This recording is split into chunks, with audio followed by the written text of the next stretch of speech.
Je vais résumer tout ce que j'ai dit en quelques mots en français. J'ai commencé tout à l'heure mon allocution par exiger la libération de Cheikh Abdou Bara Dolly Mbacké.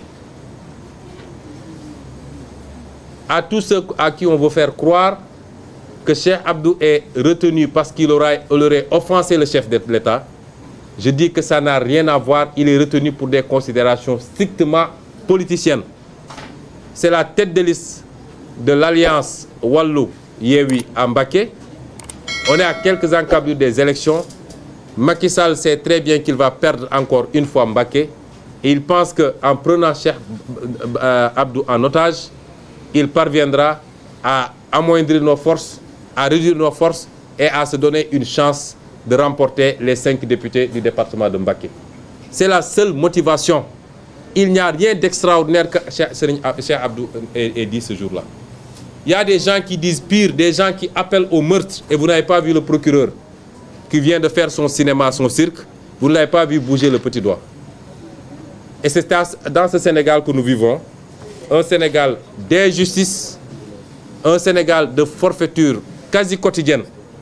Tous ceux qui sont avec Macky, que vous ayez détourné de l'argent pour remplir des chambres de vos appartements, que vous ayez blanchi de l'argent, qu'on vous ait pris la main dans le sac en train de fabriquer des faux billets, que vous ayez appelé publiquement au meurtre, que vous ayez insulté du matin au soir les opposants, vous pouvez aller dormir tranquille, il ne vous arrivera absolument rien. Et pour des broutilles, on prend une autorité politique et religieuse pour le mettre en prison et pour l'humilier. C'est le cas de Cheikh Omar Diagne, ce sera peut-être le cas de tout le monde si on continue à laisser faire Macky Sall. Parce qu'il ne s'arrêtera pas. Il est obnubilé par son 3e mandat. Il est prêt à marcher sur des cadavres pour avoir ce 3e mandat. Si les Sénégalais le laissent faire, il ira jusqu'au bout. Et c'est ça, le 3e mandat, évidemment, ouvrant sur le mandat à vie. Parce qu'après, il va nous dire que c'est un nouveau mandat qui n'a rien à voir avec les autres. C'est ça qui est en train de se jouer. Il ne faut pas qu'on se trompe. Et il y a des moments où c'est le peuple, tout un peuple doit se dresser. Parce que c'est des moments extrêmement graves qu'il ne faut pas laisser passer. La deuxième chose que je voulais évoquer, c'était...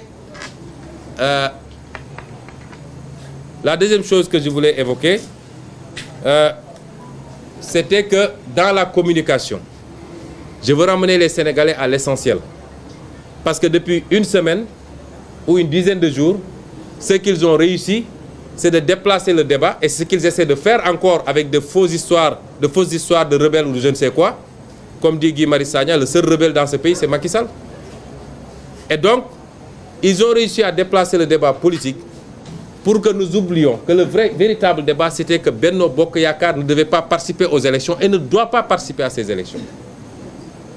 Parce que Benno Bokk Yakaar a produit un nombre de parrains supérieur à ce qui est autorisé. Et le ridicule ne tuant pas dans ce pays, vous avez un conseil constitutionnel qui est le juge de la conformité à la Constitution, qui vous invoque un arrêté d'un ministre pour valider une liste. C'est une honte. Et donc, il faut qu'on ramène ce débat. Benno Bokk Yakaar ne doit pas participer à ces élections. C'est ça le vrai débat. Et je veux que ça soit réactualisé et ramené au cœur du débat. La décision du Conseil constitutionnel est anticonstitutionnelle. Le Conseil constitutionnel est aujourd'hui une juridiction qui viole la Constitution. Et de manière générale, ce qui montre le lien qu'il y a entre la justice politique de ce pays, l'administration et Macky Sall et Benno Bokk Yakaar, c'est qu'à chaque fois que nous faisons une sortie contre les décisions de l'administration ou de la justice, c'est Benno Bokk Yakaar qui répond. C'est Benno Bokk Yakaar qui répond.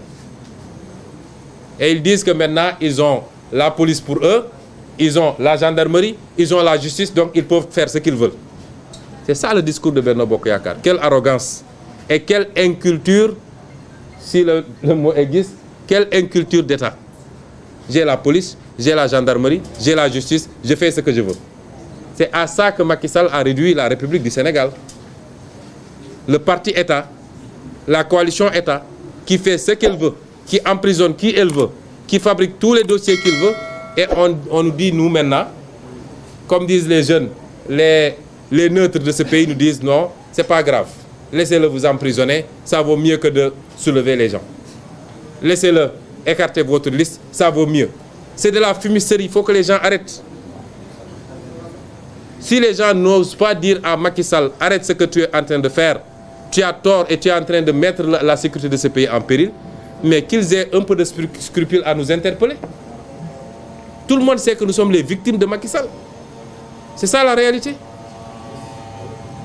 Ensuite, parler du gouverneur de Dakar. J'ai dit tantôt en Wolof que c'est un monsieur que je connais bien, avec qui j'ai passé 2 années à l'ENA. Tous les après-midi, après les cours, nous jouions au football au terrain de l'ENA. Un monsieur que j'aime bien, affable, courtois. Mais je suis obligé de lui lancer ce message. C'est pas ça qu'on t'a appris à l'ENAM, Alassane Sall. C'est pas ça, servir la République. Et quelquefois, mieux vaut prendre ses responsabilités et refuser d'appliquer un ordre manifestement illégal. Parce que qu'est-ce que vous encourez comme sanction? Une affectation simplement. Mais vous gardez votre dignité et vous restez quitte avec votre conscience. Et c'est ça le fonctionnaire que nous voulons dans ce pays. Mais pas des gens qui appliquent. Moi, je suis sûr qu'on lui a écrit un document et on l'a dit signe ici, il a signé. Simplement. Et ce qu'il a dit, il sait pertinemment que c'est faux. Les dispositions qu'il invoque, l'article qu'il invoque, vous concerne, vous, la presse. On dit, on est entré à la période préélectorale, vous ne devez pas couvrir les propagandes politiques. On considérerait que ce point de presse est une propagande politique. Et vous êtes là à couvrir. Et vous allez couvrir toutes les activités politiques. C'est ça la vérité. Si vendredi, on fait un meeting, autorisé ou pas, vous allez couvrir. Donc ça, c'est des histoires. Ça n'a rien à voir avec la liberté pour les citoyens de se regrouper et de manifester. Ça, c'est un droit constitutionnel. On ne peut pas viser de faux articles pour nous l'enlever. Et c'est pourquoi l'arrêté du préfet est doublement illégal. L'arrêté qui nous interdit de manifester le vendredi. D'abord parce que, je l'ai dit et redit, le droit de manifester est un droit constitutionnel, article 8 de la Constitution. Si c'était Macky le président à l'époque, il n'y aurait jamais eu cet article dans la Constitution. Et s'il pouvait l'enlever tout de suite, il l'enleverait. C'est un droit constitutionnel, primo. Et exceptionnellement, la loi de 1978 qui organise les manifestations a posé l'interdiction comme une exception. Ce n'est pas le principe.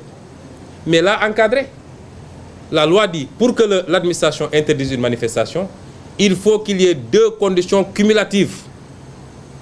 Ça veut dire que ces 2 conditions doivent se retrouver. Vous ne pouvez pas en viser une et laisser l'autre. Et c'est lesquelles conditions? C'est de dire, 1, il faut que le préfet prouve qu'il y a menace à l'ordre public, de troubles à l'ordre public.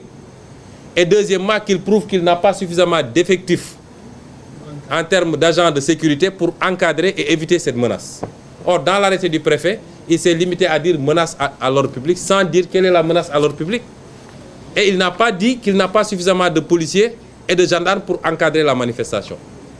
Et à chaque fois que l'administration a pris des décisions de ce genre et que les manifestants ont saisi par la suite la Cour suprême, les décisions que j'ai citées tout à l'heure, en 2011, il y a Alioune Tine et la RADDHO contre l'État du Sénégal, on n'invente rien. En 2016, il y a Amnesty International contre l'État du Sénégal. En 2018, il y a Église du christianisme céleste contre l'État du Sénégal. Et en 2019, il y a Hassan Ba, Biram Bari et d'autres contre l'État du Sénégal. À chaque fois, la Cour suprême a débouté ou a cassé l'arrêté du préfet en lui disant que tu n'as fait qu'invoquer une menace à l'ordre public, mais tu n'as pas prouvé que tu n'as pas suffisamment d'éléments pour pouvoir encadrer cette manifestation. Ça veut dire que le préfet, ce qu'il fait, c'est illégal. Maintenant, les leaders ici présents, avec les avocats, vont voir la pertinence de déposer dès demain matin au niveau de la Cour suprême, qui, j'en suis sûr, ne s'empressera pas à se prononcer, puisqu'il a 48 heures. Elle a 48 heures, elle attendra vendredi à 19 h pour sortir de l'affaire probablement. Ensuite, dire aux Sénégalais que, fort de tout ça, nous maintenons notre manifestation du vendredi 17. Nous la maintenons. Parce que Macky ne peut pas piétiner toutes les lois de ce pays, piétiner la Constitution, et on continue à dire non, laissons-le faire, laissons-le faire. Jusqu'à quand? Jusqu'à quand? Parce qu'aujourd'hui, c'est deux choses. L'injustice contre nos listes, mais le minimum qu'il nous restait, le droit de manifester, Macky Sall dit qu'il va nous priver de ce droit. Et c'est pourquoi nous maintenons cette manifestation. C'est extraordinaire ce qui se passe. Si on ne freine pas Macky Sall tout de suite, les Sénégalais qui sont là à donner, certains qui sont là à donner des leçons de morale, si on ne fait pas face à Macky Sall tout de suite, comprenons que ce combat est perdu définitivement. Je voulais dire également, et nous apportons tout notre soutien au PUR, qui est un parti allié, et nous disons à Macky Sall qu'on fera face, parce que ça ne peut pas continuer comme ça. Toute cette mascarade-là, j'annule ma tournée. Depuis quand il a annulé ses tournées? Il a fait des tournées ici en pleine période de pré-campagne. Depuis quand il annule? Ces cafards-là qui disent qu'ils annulent également leurs manifestations. Quelle manifestation ils vont faire? Tout ça pour monter un puzzle, et puis c'est le procureur après qui monte au créneau pour nous raconter des histoires. C'est ça qui est en train de se jouer. Et ils pensent que les gens n'ont rien compris, qu'on peut les manipuler comme ça. Alors, je voudrais dire aux Sénégalais que nous qui sommes là, ce n'est pas un poste de député qui nous fait courir. C'est pas ça. C'est pas une histoire de il faut impérativement que Sonko soit une liste, soit sur la liste, que Déthié, que Aïda Mbodj, que Habib, etc. Certains d'entre nous, dont moi-même, ne voulaient pas être sur les listes. Je veux le dire aux Sénégalais. On n'est pas obnubilé par ces questions. Mais c'est une bataille de principe qu'on est en train de mener. Pour la démocratie qui est le produit de luttes très acharnées, des décennies durant. Et c'est tout ce qu'on avait comme acquis. Macky Sall est prêt à piétiner, à marcher sur des cadavres pour avoir un troisième mandat. C'est ça qui est en jeu. Hein? Ce n'est pas des histoires de poste. Et pour cela, il y a tout un schéma de complot préparé par l'État du Sénégal. Il est bon que nous en parlions ici. Et le procureur vient de poser un acte, entre autres. Le procureur de la République vient de dire à tous les Sénégalais que nos voyantes forces de défense et de sécurité ont pris un rebelle qui curieusement s'appelle Ousmane et qui serait venu à Dakar avec un conteneur de bombes pour faire exploser tout le Sénégal à partir de Dakar. Le ridicule ne tue pas. Ce procureur doit avoir honte à ce moment-là en nous racontant ces histoires. Et vous voyez la corrélation avec le contexte. Le procureur intervenait, c'était un acteur politique de Benno Bokk Yakaar qui intervenait. Et il aurait dû avoir le courage, parce qu'un homme doit être courageux. Au lieu de dire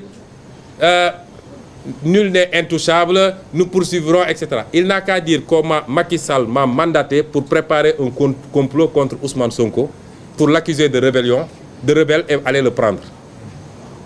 Un homme doit être courageux. C'est ça la mission qu'il a reçue. Et ça ne date pas d'aujourd'hui. Et je suis heureux qu'on ait glissé de djihadistes à financé par Tullow Oil, violeurs, maintenant c'est MFDC, avec peut-être chez moi il y a des Kalachnikov et des, je ne sais pas moi, des 12-7 ou je ne sais quoi, pour préparer des attaques contre les gens. Des M16, voilà. Lui c'est un militaire, il connaît les armes. Peut-être qu'il y a ça chez moi pour préparer un coup d'État contre Macky Sall. Le seul qui prépare un coup d'État au Sénégal, je le dis ici et maintenant, le seul qui prépare un coup d'État, qui a déjà perpétré des coups d'État électoraux, parce qu'il n'a pas gagné 2019, il n'a pas gagné les élections passées, mais qui prépare un coup d'État présidentiel pour 2024, il s'appelle Macky Sall. Et si on le laisse faire, les Sénégalais, le réveil sera brutal. Il faut freiner Macky Sall pendant qu'il est temps. On en est là, et c'est pourquoi nous avons voulu dire aux Sénégalais que nous, on mène un combat de principe. Je m'excuse d'être long, mais c'est important qu'on se comprenne. Nous ne menons pas un combat pour des postes. Nous ne prenons même pas les salaires quand on est élu. Ce n'est pas ça qui nous intéresse. Mais on ne peut pas continuer à laisser Macky Sall choisir qui va aller à une élection et qui ne va pas aller à l'élection. Ce qui se passe au Sénégal est impensable en France ou aux États-Unis ou je ne sais où. on dit qu'on va aller à une élection, aucun des ténors de l'opposition ne va participer à cette élection. C'est Macky Sall qui va choisir. On dit c'est la liste des suppléants de Wallu. Qui connaît les gens qui sont dans la liste des suppléants de Yewwi Askan Wi? Mais c'est inadmissible et on ne peut pas continuer à laisser ça. Je dis aux Sénégalais et aux Africains, parce qu'il est le président en exercice de l'Union africaine. Un homme qui ne peut pas régler les problèmes élémentaires chez lui ne peut pas régler les problèmes de l'Afrique. Macky Sall n'est pas un panafricain, c'est un faussaire. Il ne croit pas à l'Afrique, il ne croit qu'à sa petite personne et il veut utiliser ses fonctions de président de l'Union africaine pour se tailler une envergure internationale et pouvoir justifier demain d'un poste à l'ONU ou je ne sais où. Et je m'adresse à tous ces gens-là. Voilà un homme, parce que nous sommes aussi informés sur lui que lui sur nous. Il faut qu'il le sache. Qui serait prêt à commettre des attentats au Sénégal pour pouvoir justifier le recours à des moyens constitutionnels exceptionnels. État d'urgence, couvre-feu, emprisonner les trucs. Et il est aidé par ça, par ses partenaires étrangers. Nous savons ce qu'il était allé chercher en France. Nous savons ce qu'il cherche partout quand il se déplace. Nous savons qui il rencontre, y compris les acteurs nationaux qu'il rencontre, que ce soit connu ou pas. Tout ce qu'il prépare, on le sait. Mais les Sénégalais le savent parce que c'est cousu de fil blanc. Et c'est pourquoi nous réitérons ce que nous avons toujours fait. Face à un homme comme celui-là, et face à son parti, il n'y a qu'une chose qui vaille, et il attend le moindre signe de faiblesse de la mobilisation. Je m'adresse aux Sénégalais, toutes couches confondues, mais particulièrement à la jeunesse. Il n'attend que cela. Le moindre signe de faiblesse sera exploité par Macky Sall pour dire que le mouvement s'est essoufflé. Il pense qu'il peut prendre sa revanche sur mars 2021. Et si les gens ne se mobilisent pas, nous n'avons que notre volonté. Nous sommes prêts à nous livrer pour le peuple sénégalais. Nous sommes prêts à porter ce combat-là. Mais c'est le combat d'abord de chacun et chacune des Sénégalais. Il faut que les gens le comprennent ainsi. Et c'est pourquoi il ne faut pas que la mobilisation faiblisse. Il faut que les gens se mobilisent massivement. Nous examinons même d'autres formes de combat, y compris la désobéissance civile. La désobéissance civile. Et il y aura des jours où on demandera à tous les Sénégalais à 20 h de se mettre à leur fenêtre et de faire un concert de casserole. Il y aura des jours où on demandera à chacun de rester chez lui. Toutes les formes de lutte sont envisageables. Mais pour le moment, nous avons un rendez-vous, c'est le 17. Nous appelons les Sénégalais à se mobiliser massivement et nous attendons le procureur et son complot. Voilà ce que nous voulions dire. Nous vous remercions de votre attention et nous excusons d'avoir été très long. Merci.